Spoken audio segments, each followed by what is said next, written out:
You told me to F off and you closed the door and drove away. And then when I called back out, Dad told me to have a good life. Yes, you lost your son. So what did your mom's letter say? It just said, hey, I've been going through feeling like I've lost my son. She did. Yeah, well, absolutely.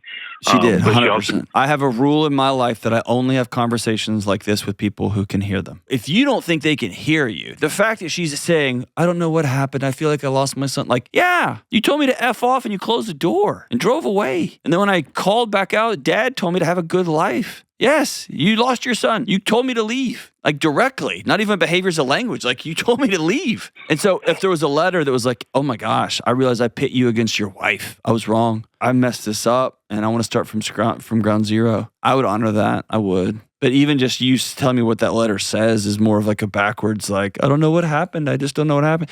And my guess is that's kind of her move your whole life. Oh, absolutely. She throws a grenade and she's like, what? I mean, I thought I had a normal childhood, but yeah, a year and a half of therapy is kind of opening my eyes. Yeah, there's nothing better than a therapist that goes, hey, that's not supposed to happen like that. And you're like, oh, thank God. Really? It's your call based on that letter. I'm not super optimistic. The thing is, it didn't say anything about my wife or my son. It literally was, I feel like I've lost my son and can I talk to my granddaughter? I talked to my daughter about it and she's like, she's going to have to like apologize to everybody before I'm interested in talking to her. How old is your daughter? My kids want nothing to do with her. Yeah, she's 19. My son's 16. And I bet she's a fierce defender of him too, isn't she? Yeah. I love that. Good for her, man. Like, hey, yeah, Grandma, if you want to be my friend, you're going to have to say sorry to my brother. It's not helpful and it's not respectful, but it's awesome. The thing I just want you to be weary of is no matter how much healing you do, the fantasy of that phone call coming is always going to be there. And it's simply not going to come. And let's be honest, dude, nobody likes the thought of their mom just hanging out to dry, sitting at home. Of course she misses her son, and I feel bad about that.